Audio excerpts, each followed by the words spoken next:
Comparative government in politics ಅಂತ ಹೇಳಿದ್ರೆ, ಈಗ ಸರ್ಕಾರ ಅಂತ ಹೇಳಿದ್ರೆ ಅದು ಹೇಗೆ ನಾಯಕತ್ವವನ್ನು ಹೊಂದಿರುತ್ತೆ, ಹೇಗೆ ಸಂಸ್ಥೆಗಳು ಅಲ್ಲಿ ಪಾಲಿಸಿ ಮೇಕಿಂಗ್ ಹೇಗಾಗುತ್ತೆ, ಆ ಪಾಲಿಸಿ ಹೇಗೆ ಆಲ್ ಓವರ್ ಕಂಟ್ರಿ ಅಪ್ಲೈ ಆಗುತ್ತೆ ಅನ್ನೋದನ್ನು ಗಮನಿಸ್ತೀವಿ.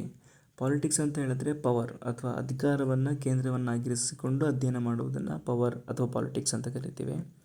ಸೊ ಇಲ್ಲಿ ನಾವು ಜಗತ್ತಿನಾದ್ಯಂತ ಬೇರೆ ಬೇರೆ ದೇಶಗಳ ಅಂದರೆ ಪವರ್ಫುಲ್ ರಾಷ್ಟ್ರಗಳ America, UK, Russia, India, Australia, Japan, so ಈ ಥರ ಬಹುದೊಡ್ಡ ರಾಷ್ಟ್ರಗಳ ಸಾರ್ವಜನಿಕ ಆಡಳಿತ ವ್ಯವಸ್ಥೆ ಹೇಗಿದೆ, ಅಲ್ಲಿನ ವ್ಯವಸ್ಥೆ ಹೇಗಿದೆ, ಇಲ್ಲಿನ ವ್ಯವಸ್ಥೆ ಹೇಗಿದೆ, ಅಲ್ಲಿ ಪಾಲಿಸಿ ಮೇಕಿಂಗ್ ಹೇಗಾಗುತ್ತೆ, ಇಲ್ಲಿ ಪಾಲಿಸಿ ಮೇಕಿಂಗ್ ಹೇಗಾಗುತ್ತೆ, ಹಾಗೆ ಅಲ್ಲಿ ಸೊಸೈಟಿ ಹೇಗೆ, ಇಲ್ಲಿ ಸೊಸೈಟಿ ಹೇಗೆ, ನಮ್ಮದು ಕ್ಲೋಸ್ ಸೊಸೈಟಿ, ಕೆಲವೊಂದು ಕಡೆ ಓಪನ್ ಸೊಸೈಟಿ ಇರುತ್ತೆ, ಮತ್ತು ಸಿಟಿಸನ್ಸ್ಗಳು ಹೇಗಿದ್ದಾರೆ, ಹಾಗೆ ಆ ಪವರ್ ಹೆಂಗೆ ಚೇಂಜ್ ಆಗುತ್ತೆ, ಪೊಲಿಟಿಕಲ್ ಪವರ್ ಇಟ್ಕೊಂಡು ಹೆಂಗೆ ಆಟ ಆಡ್ತಾರೆ, ಮತ್ತು ಎಕನಾಮಿಕ್ ಚೇಂಜು, ಕೆಲವೊಂದು ಅಥಾರಿಟಿಗಳು ಹೇಗೆ ಕೆಲಸ ಮಾಡುತ್ತೆ, ಸೊ ಪವರ್ ಹೇಗೆ, ಸಾವರ್ನಿಟಿ ಹೇಗೆ, ಮತ್ತು ಪಬ್ಲಿಕ್ ಪಾಲಿಸಿಗಳು ಹೇಗೆ ಚೇಂಜ್ ಆಗ್ತಾಯಿದೆ, ಅಪ್ಡೇಟ್ ಆಗ್ತಾಯಿದೆ, ಕೆಲವೊಂದು ಹಳೆಯ ಪಾಲಿಸಿಗಳು ಇಟ್ಕೊಂಡು ಇನ್ನೂ ಕೆಲವೊಂದು ದೇಶಗಳಿಗೆ ಕೂತಿದೆ.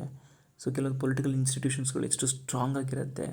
ಸೊ ಇದೆಲ್ಲದು ಅವುಗಳ ಸ್ಟ್ರಕ್ಚರು, ಅವುಗಳ ಫಂಕ್ಷನ್ನು, ಇದ್ರ ಬಗ್ಗೆ ಕಂಪ್ಯಾರಿಟಿವ್ಲಿ ಅಂದರೆ ತುಲನಾತ್ಮಕವಾಗಿ ಅಧ್ಯಯನ ಮಾಡೋದು, ಅಂದರೆ ಕಂಪೇರ್ ಮಾಡಿ ಹೋಗೋದು ಅಥವಾ ಓದೋದು. ಫಾರ್ ಎಕ್ಸಾಂಪಲ್ ನಾವು ಈ ಕಂಪ್ಯಾರಿಸನ್ ಮಾಡದೇ ಇದ್ದರೆ ಸೊ ನಮ್ಮ ಡೆವಲಪ್ಮೆಂಟ್ ಇರೋದಿಲ್ಲ. ಅದನ್ನು ಕನ್ಸ್ಟ್ರಕ್ಟಿವ್ ಕಂಪ್ಯಾರಿಸನ್ ಅಂತ ಕರಿತೀವಿ.